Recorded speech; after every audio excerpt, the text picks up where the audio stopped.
Olá pessoal, tudo bem? Quem fala é o professor Rodrigo Assunção. Hoje eu vou tratar com vocês também um vídeo curto da dosimetria da pena. Eu vou trazer aqui 5 questões que vão cair na sua prova, seja na prova objetiva, quiçá na prova de sentença, quando se tratar de concurso da magistratura.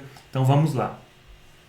Bom, gente, os dois artigos principais que tratam da dosimetria da pena são os artigos 59 e o artigo 68 do Código Penal. Fazendo um resuminho aqui, né, como que o juiz calcula a pena? Em primeiro lugar, o juiz ele tem que fundamentar a sentença penal condenatória, ela tem a fundamentação. Nesse momento, o juiz vai trazer ali todas as circunstâncias que vão levar à condenação do réu. Depois de fundamentada a sentença, o juiz deve, então, calcular a pena privativa de liberdade. E, para isso, ele se utiliza do critério trifásico. Né? Primeiro, as circunstâncias judiciais, lá do artigo 59, culpabilidade, antecedentes, conduta social, personalidade do agente, motivos, circunstâncias e consequências do crime e o comportamento da vítima. Depois, serão avaliadas as circunstâncias agravantes e atenuantes e, por último, as causas de aumento e diminuição de pena. Essa estrutura, né, para o cálculo da pena está no artigo 59. Então, depois de avaliar as circunstâncias judiciais, o juiz ele deve estabelecer, né, de acordo com a necessidade e a suficiência para reprovação e prevenção do crime, as penas aplicáveis, a quantidade de pena aplicável, o regime inicial e averiguar a possibilidade de substituição da pena privativa de liberdade por restritiva de direito. Então, a estrutura é essa. Mas nós temos algumas questões. Eu trouxe aqui 5 muito importantes sobre a fixação da pena ou dosimetria da pena, como alguns falam. Bom, as circunstâncias judiciais, elas não têm uma fração fixa em lei. Então, de certa forma, fica o critério do juiz, né? A discricionariedade do magistrado. Só que a jurisprudência, ela já estabeleceu que cada circunstância judicial valorada negativamente, ela deve ser majorada em 1/8. Então vamos imaginar que o juiz venha a considerar 3 circunstâncias judiciais como desfavoráveis. Na primeira fase do dosimetria da pena, vamos pensar num crime de homicídio qualificado, pena mínima 12 anos. Ele pega 12 anos e multiplica por 3/8. Vai chegar aí a pena base, né? Cada circunstância judicial vai valer 1/8. Trouxe aí para vocês, uma decisão recente do STJ, né, que confirma essa fração, 1/8. Habeas corpus 61-2963 do Amazonas.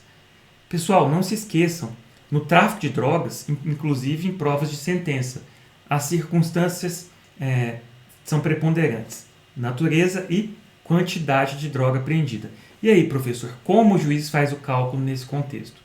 Nessa situação, eu trouxe um acórdão também recente, onde o juiz, além de reconhecer essas duas como preponderantes, como também os antecedentes, salvo o melhor juízo foi os antecedentes, ele aumentou em metade a pena base. Então, nesse contexto aí, foi aumentado em 2 anos e 6 meses, porque a pena base do tráfico é 5 anos. Então, vejam só, o acusado, né, ele já teve a pena base 7 anos e 6 meses de reclusão, porque o juiz aumentou a pena base em metade, por considerar exatamente a quantidade e natureza da droga que eram relevantes e também antecedentes. Então se permitiu essa majoração em metade.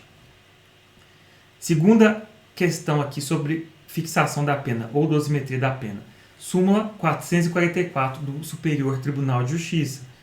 O juiz ele não pode utilizar inquéritos policiais, ações penais em curso, ou mesmo, né, ação penal em que houver uma sentença penal sem o trânsito em julgado. Isso é vedado para o fim de agravar, né, a pena base. Na verdade, o termo agravar aí então, ficou um pouco desconexo. Né? O correto seria majorar, porque agravar lembra agravante. E aí, nesse caso, o juiz não pode utilizar inquéritos policiais e ações penais em curso para o reconhecimento da reincidência e também dos maus antecedentes. Gente, lembrando que as condenações que já tiverem preenchido aquele tempo de 5 anos, né, após o cumprimento da pena, que é chamado de período depurador, elas podem ser utilizadas para efeito de maus antecedentes. A STJ tem decisão nesse sentido. Então vamos agora para o terceiro ponto aqui sobre dosimetria da pena. Quando houver concurso de circunstâncias agravantes e atenuantes, na segunda fase já, né, o juiz ele deve observar as circunstâncias preponderantes, motivos determinantes do crime, personalidade do agente e reincidência, isso em conformidade com o artigo 67 do Código Penal. Então vejam só, nós temos aí as circunstâncias que são preponderantes e as que não são preponderantes. Cai muito em prova também a pergunta a respeito da possibilidade de compensação. É possível que ocorra compensação entre circunstâncias preponderantes. Por exemplo, confissão e reincidência, muito comum. Agora, eu não posso compensar uma circunstância preponderante com outra que não é preponderante. Nesse contexto, eu tenho que preponderar uma dessas circunstâncias. Motivos determinantes do crime, personalidade do agente e reincidência. Ok, pessoal? Quarto ponto, súmula 231 da STJ, ainda na segunda fase da dosimetria da pena. Vejam só, a incidência de circunstância atenuante não pode conduzir à redução da pena abaixo do mínimo legal. Então vamos imaginar uma hipótese de furto. Pena base, 2 anos. Vamos pensar que houve ali um aumento para 2 anos e 6 meses. E aí, na circunstância, ou 2 anos e 3 meses, né? O juiz ele avalia que o réu, na verdade, confessou. Então aí nós temos uma atenuante. Essa atenuante ela não pode levar a pena abaixo do mínimo legal. Então, nessa situação, mesmo que o cálculo ele leve a um patamar inferior a 2 anos, o juiz ele deve deixar a pena em 2 anos. Ou se não houver ali um aumento na pena base, por exemplo, né, então o juiz também ele reconhece a existência da atenuante. Isso é importante, tá, pessoal? Numa prova de sentença deve ser reconhecida a atenuante. No entanto, vai se aplicar a súmula 231 para que a pena não seja reduzida abaixo do mínimo legal. E por último, gente, para encerrar aqui essas 5 questões sobre a dosimetria da pena, a aula, ela, na verdade, se eu for falar de fixação da pena, são 2 aulas ou mais, né? Mas eu trouxe aqui alguns pontos importantes que às vezes os candidatos têm dúvida. Lá na terceira fase, se eu tiver um concurso de causas de aumento e diminuição de pena, eu tenho que observar o seguinte: se for um concurso entre causas de aumento ou diminuição de pena previstos na parte especial do Código Penal, o juiz ele pode aplicar o artigo 68, parágrafo único. E nesse contexto ele pode, então, se valer de apenas um aumento ou uma diminuição. Isso está lá no artigo 68, parágrafo único. Agora, cuidado! Em se tratando de causas de aumento ou diminuição de pena previstas na parte geral, o juiz ele deve aplicar todos. Então vamos pensar num contexto em que se aplica ali a redução decorrente da tentativa. Primeira fase, furto, 2 anos, não houve circunstâncias judiciais desfavoráveis. Passo para a segunda fase, não há agravantes e atenuantes, ou então até há a atenuante da confissão, mas eu não posso reduzir a pena abaixo do mínimo legal. Então a pena vai continuar 2 anos. Vamos para a terceira fase.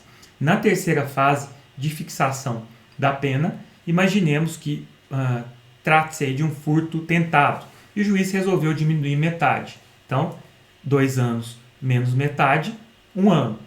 Agora, vamos pensar que a participação naquele contexto do réu ela foi de menor importância, né? Além de ser tentado, foi uma participação de menor importância. O juiz aplica, então, uma outra redução. Isso apenas para aclarar o exemplo para vocês, né? Duas causas de diminuição de pena previstas na parte geral, que é a tentativa e a participação de menor importância. Então, o juiz tem que, nesse contexto, né, deve utilizar as 2 causas de diminuição.